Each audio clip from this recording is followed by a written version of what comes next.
लेकिन नुपुर शर्मा को नहीं करा सकते।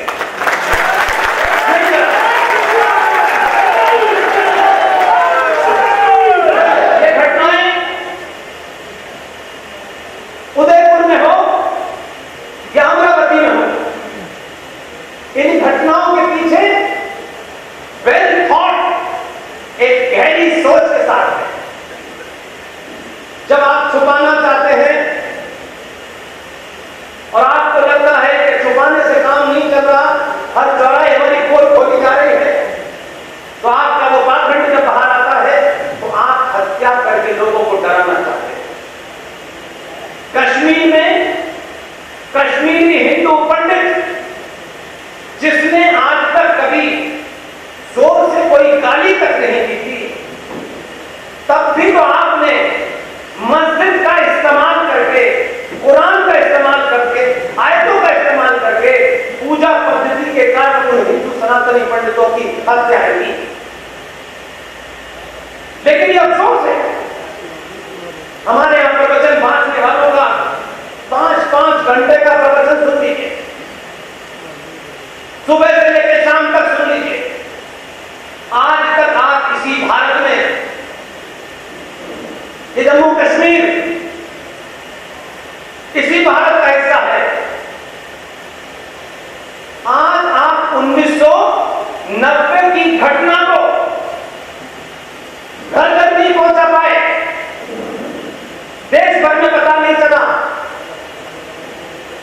कि 1990 में इस जम्मू कश्मीर में क्या हुआ था। क्योंकि आप अपनी दुकानदारी में बिजी हैं। अफसोस है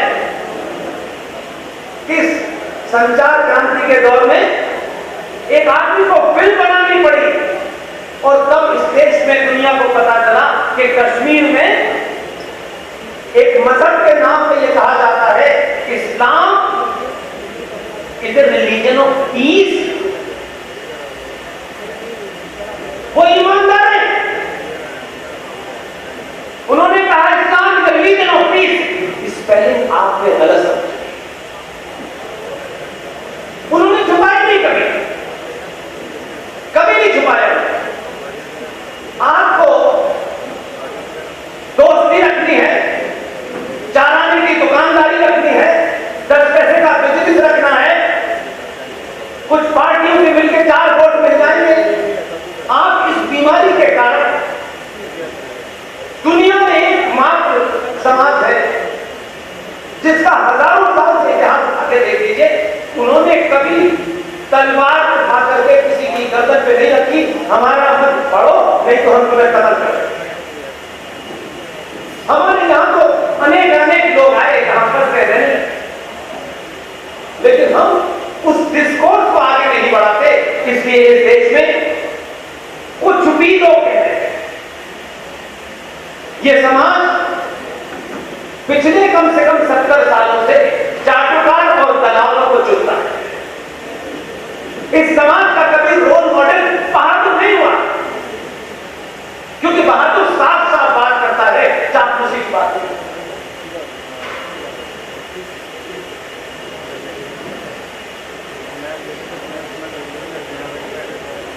देखिए, पुलिस वालों की तरफ से एक मैसेज है, कोई रास्ते में कोई गाड़ी लगी हुई है, जिस गाड़ी का नंबर है HP 355271, ये पुलिस वालों का मैसेज है कि इसको हटवाने के लिए रास्ता ब्लॉक हो रहा है।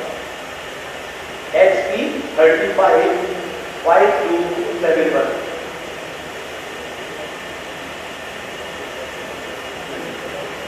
आज भी हम बहुत सारे तरह के छूट मंदिरों में तो मतलब ये समझ लीजिए कि इससे बड़ी मैंने कायदा हरकत ही नहीं देखी कभी। ये बात मैं बहुत साफ साफ कहता हूं, क्योंकि मुझे किसी की कथा नहीं जाना। मुझे मालूम है 4-4 करोड़ मांगने वाले कथावाचक कथा करते हैं, 4 करोड़ रुपए लेके चले जाते हैं और अपनी ही सनातनी बहनों को झूठी बातें बताते हैं। हिम्मत नहीं है किसी की बोलने की, क्योंकि उन चाटुकारों से किसी को मंदिर का चंदा मिल जाता है तो मुंह बंद हो जाता है। हम उसकी बात नहीं करना। इसलिए मुझे बताइए, 5 धर्मों को साथ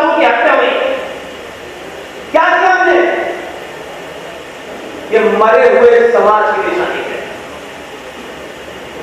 हमने सारा ठेका सरकार को दे दिया। सरकार हमें जीएसटी में छूट दे, इनकम टैक्स में छूट दे, दूध में यूरिया मिलाने की छूट दे, मसाले में मट्टी मिलाने की छूट दे, दाल में कंकड़ मिलाने की छूट दे, और हम राष्ट्रवादी हैं। हम खुद कुछ नहीं करेंगे।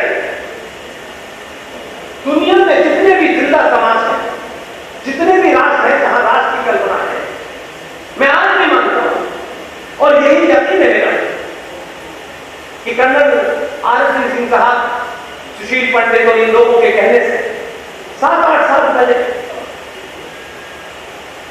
जब इन लोगों ने कुछ बात मेरे सामने रखी तो मुझे लगा कि नौकरी तो एक लंबे समय तक हर कोई करता है, मैं भी कर रहा हूं। कोई 10 कमरों के मकान में रहता है, कोई 2 कमरों के मकान में रहता है। मैं जिस दिन इस बात से कन्विंस हुआ कि हम सबको एक न एक दिन धरती से जाना है, ना ये आश्रम जाएंगे, ना 5 स्टार जैसे घर जाएंगे, पता नहीं आपको कोई कंधा देगा कि नहीं देगा, लेकिन आने वाले कदरों के बारे में उस समाज को बताना जरूरी है जो समाज 70 सालों से इसे सुन नहीं रहा था। तब हमने फैसला किया और आज गली गली, मोहल्ले मोहल्ले, रात का 1 बजा हो, सुबह के 10 बजे हो, कभी हमने ये नहीं पूछा कि भाई हमने खाना नहीं खाया है, हम 5 स्टार होटल में नहीं गए हुए, आज हमारे पास ये नहीं है, आज हमारे पास वो नहीं है, और कोशिश करते हैं और खुशी होती है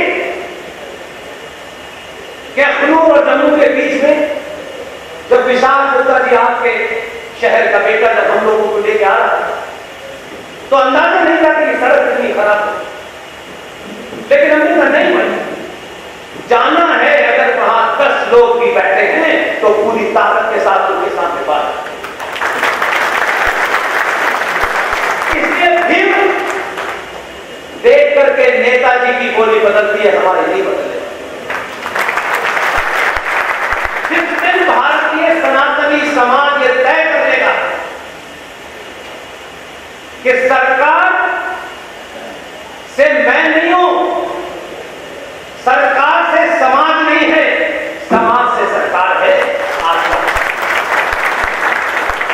इसलिए आप तो भाग्यशाली हैं, मैं तो उनका नाम कई बार लेता हूं,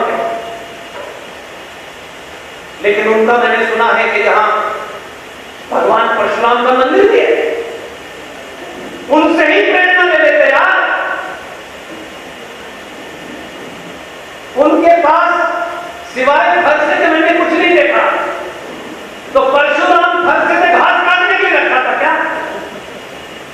उनको भी पता था कि आताताई और अधर्मियों का नाश करना ही आपका धर्म है। इसलिए जो लोग ये समझते हैं ये ब्राह्मण है, ये ठाकुर है, ये बनिया है, ये दलित, ये जिन लोगों ने भी ये पाखंड फैलाया है वो सनातन के भी गद्दार है और भारत राष्ट्र के भी। क्योंकि मैं मानता हूं कि जो रूबल पठानिया साहब हैं, जिनकी बुलंद आवाज में आप लोगों ने ये मॉडरेशन देखा, ये भी हमारे इस सफर की एक खोज है। ये उत्तराखंड में हल्द्वानी से यहां आए, ये भी विशाल की तरह हमको मिले, कई बार मिले। हमें लगा कि इनके अंदर कोई एक फायर है, इस फायर को आजादी के साथ जलने देने की कोशिश करनी चाहिए। हम गाइड जरूर करेंगे, लेकिन मुहिम इनको हल्द्वानी में खुद चलानी है, विशाल गुप्ता को अखनूर में चलानी है। ये अपने आप कैसे जलाएंगे, किस तरह जलाएंगे, हाँ बीच बीच में हमें लगेगा कि इनको ये बताना है तो हम इनको वैसे भी बताएंगे जैसे एक बड़ा छोटे। इन्होंने बहुत कुछ मेरे बारे में बताया यहां से खड़े होकर, मैं कहां पैदा हुआ, कहां नहीं पैदा हुआ, क्या क्या मैंने तीर मारा, वो महत्व नहीं है, वो मेरे साथ एक बायोडाटा है, हर एक का होता है। लेकिन मैं इस 10 साल के सफर में जब मैंने मैं को समाप्त किया, मैं कौन हूं, मेरी जाति क्या है, जिस दिन मैंने ये समाप्त किया, आप यकीन मानिए, आप जानते हैं मैं कहां पैदा हुआ, वहीं से मैंने प्रोग्रेशन किया।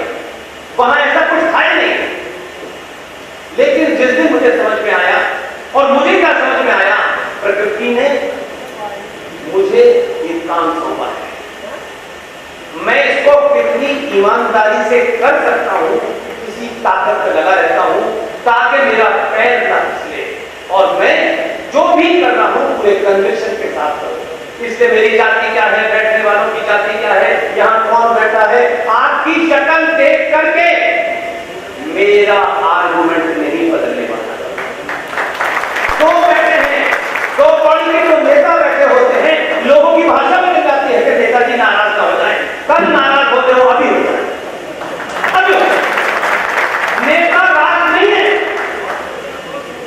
किसी पार्टी का गुलाम है। बहुत सारे दूसरे लोग की नेतागिरी कर रहे हैं, अलग अलग पार्टी में है, फिर भी एजेंडा वही है।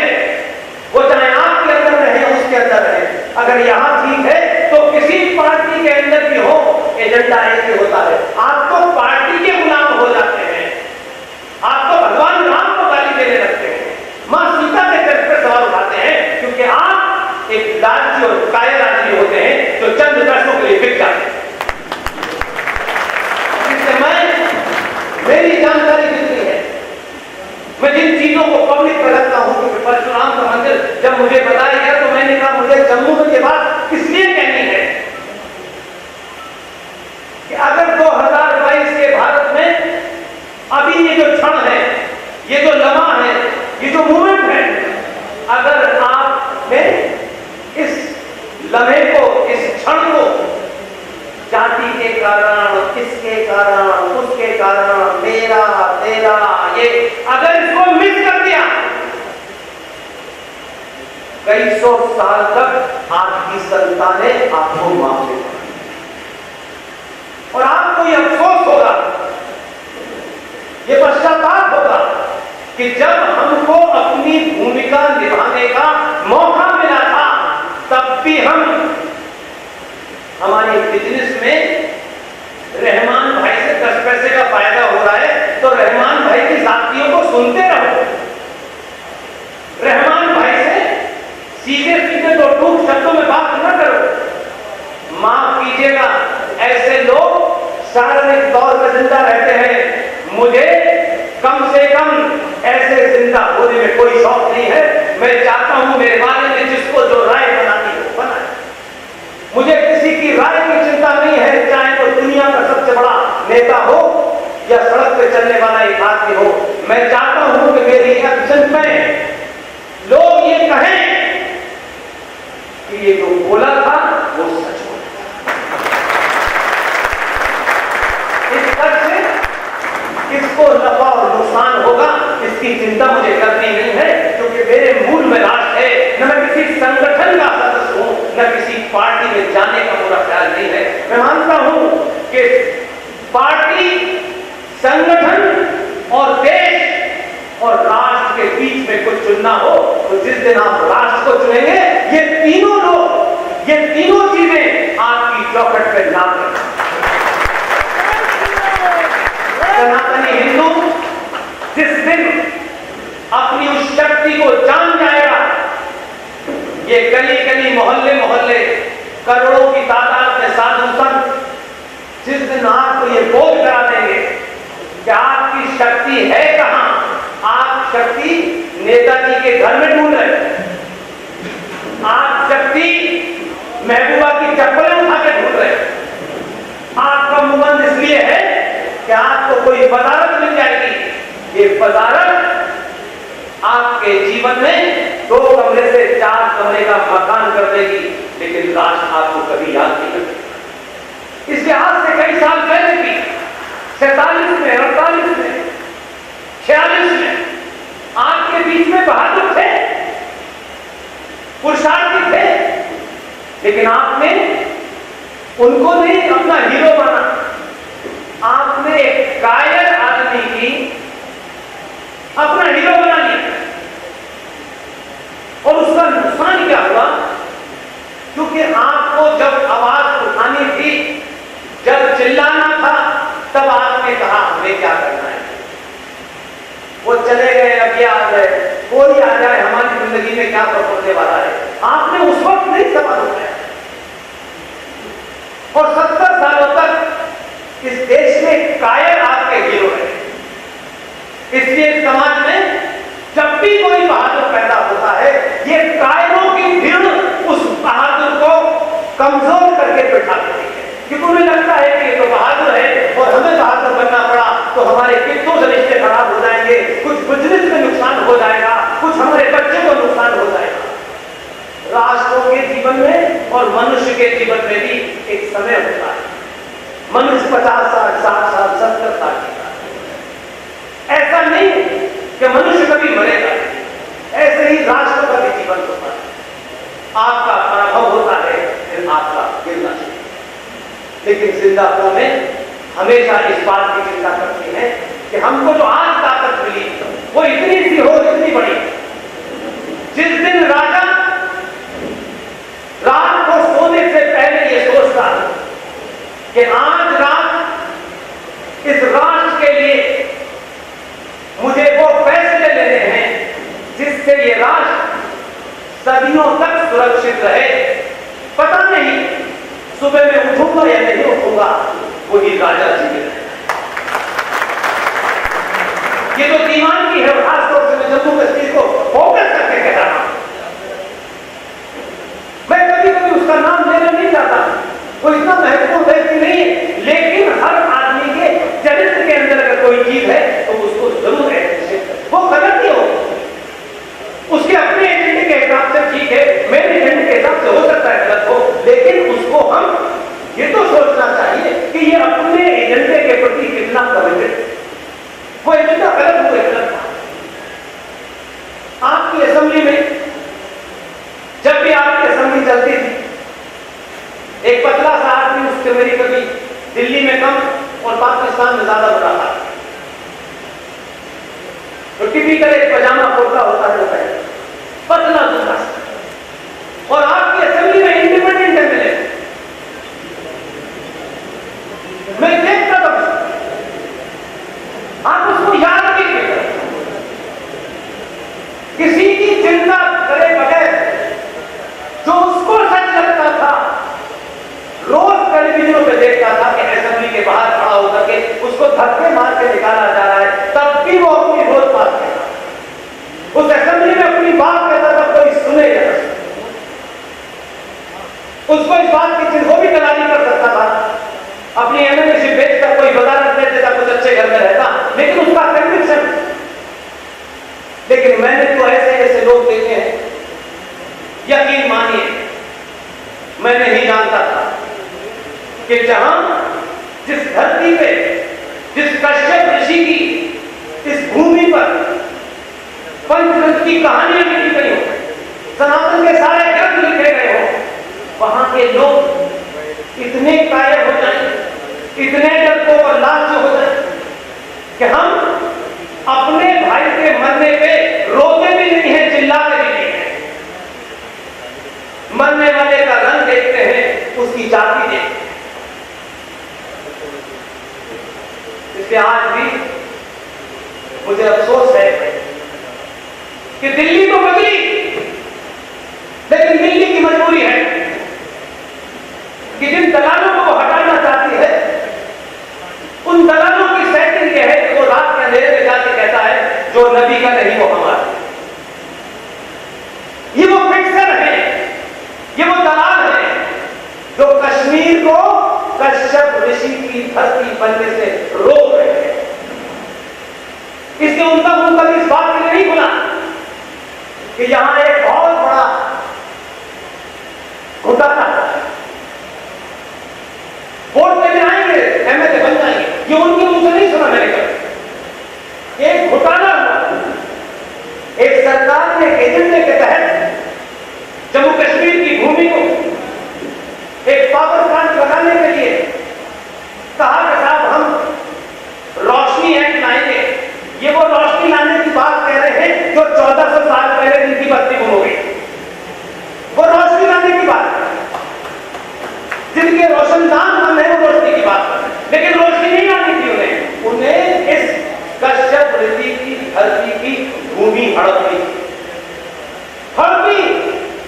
वो समझदार है, उनको मालूम था कि जो तबर्रुक बढ़ रहा है इसमें तो इनको भी ले लो, तो तो इनका मुंह बंद हो जाएगा हिंदुत्व के नाम पे, मुंह नहीं खोलना। लेकिन मुझे खुशी है कि मैं जम्मू कश्मीर के जम्मू में बोल रहा हूं, जम्मू में बोल रहा हूं। कोई ये नहीं कहेगा दिल्ली में कह के भाग जाते हैं। हम जब तक शेर की मांग के मुंह में नहीं जाएंगे कोई इससे यार हमको नहीं लगेगा हमने दिल्ली में भाषण दिया चले गए। अखनूर आए हैं अपनी बात करने के लिए, इसलिए एक रोशनी एक्ट बना। उस रोशनी एक्ट पे बड़े बड़े राष्ट्रवादी चुप, ठेकेदार चुप, क्योंकि कुछ हमारी चवन्नी की साठ गांठ हो गई है, लेकिन राष्ट्र बिक जाए, हमें तो प्लॉट मिल गए हो, हमें तो इससे मैं खुशी। और मैं कभी किसी की तारीफ करने में मैं कंजूस आदमी नहीं हूं, अपने अलावा दुनिया की मैं तारीफ जरूर करता हूं। और जो बहादुर है उसका सरनेम क्या है ये मेरे एजेंडे का हिस्सा नहीं, वो कहीं भी हो पूरी शिद्दत के साथ तथ्यों को उसकी तारीफ करता हूं। इसलिए मुझे खुशी है कि आपके जम्मू कश्मीर में एक बहादुर पैदा हुआ। यूं तो दलाली के बहुत से रास्ते उसके पास भी खुले हुए, 4 करोड़ से भी मिल सकते थे। वैष्णो देवी में जहां जिहादी बस्ती है वहां को भी अपना हिस्सा ले सकता, लेकिन उसने रास्ता दूसरा चुना। इसलिए मैं हर ढंग से खड़ो होकर जिस आदमी ने अपने निजी स्वार्थ से ऊपर उठ करके जम्मू कश्मीर क्या है, जम्मू कश्मीर कोई भूगोलिक टुकड़ा नहीं है, उस जम्मू कश्मीर में दलालों ने जिहादियों से मिलकर के रोशनी एक्ट में बहुत सारी जमीन अपने नाम लिखवा दी थी। उस अंकुर शर्मा ने रोशनी एक्ट को आपके यहां की हाई कोर्ट में चैलेंज किया। इस आदमी का दूर दूर तक कोई रिश्तेदार भी ऐसा नहीं है कि इनकी कोई मदद करता। तथ्यों और तर्कों की बात देखिए कि अंकुर शर्मा डिगा नहीं, इस उम्र में थोड़ा आदमी कमजोर होता है, तब भी इन्होंने रोशनी एक्ट के खिलाफ आवाज उठाई और आपके हाई कोर्ट से उस पर जीत हासिल की। लेकिन दलालों ने अर्जी लगाई रिव्यू पिटीशन की, क्योंकि वो नंगे हो रहे थे। इसलिए आप नाम मत पूछिएगा, मैं नाम लेके कुछ लोगों को मशहूर नहीं करना चाहिए। अपने बीच में अगर कोई बहादुर है, आप वो मेरी बात से सहमत हैं, मैं कभी राजनीतिक मामलों में दखल नहीं देता, मैं सरकारों को जिम्मेदार नहीं ठहराता। इसने ये किया है, उसने किया है, ये मेरी डायरी में नहीं है। मैंने जिस दिन तय किया कि मैं क्या कर सकता हूं तो मैंने तय किया और मैं कर रहा हूं, इसलिए मुझे किसी से कहने की आवश्यकता नहीं। ये पूरे देश में ऐसे ही लोग दीवाने नहीं हो रहे हैं। एक लंबे समय के बाद उस घुटन से भारत बाहर निकल रहा है। दिल्ली निकल गई, लेकिन जम्मू अभी भी उन दलालों के कब्जे में। इसलिए ये सवाल जो मंदिरों में बैठने वाले पुजारियों को पूछना चाहिए था, महंतों संतों को पूछना चाहिए था, इसके लिए कहीं धरना प्रदर्शन होना चाहिए था। जिन्होंने अपना परिवार छोड़ दिया, घर छोड़ दिया, न मां बहन भाई किसी की चिंता नहीं है। जब आपको संसार की कोई चीज नहीं चाहिए थी तो कम से कम आपकी भी गिनती इस देश के अंदर 5-6 करोड़ है। एक कॉल देते कि हम आज इसलिए दिल्ली के बोर्ड क्लब पे 5 करोड़ सनातनी संत बैठेंगे कि जब तक ये काम नहीं हो जाता हम यहां से नहीं हटेंगे। आपको किसने रोका था? लेकिन आप नहीं लड़ना चाहते क्योंकि आपको कहीं मट्टी जमीन मिल जाए, इस सरकार से कुछ छूट मिल जाए, सब कुछ त्यागने के बाद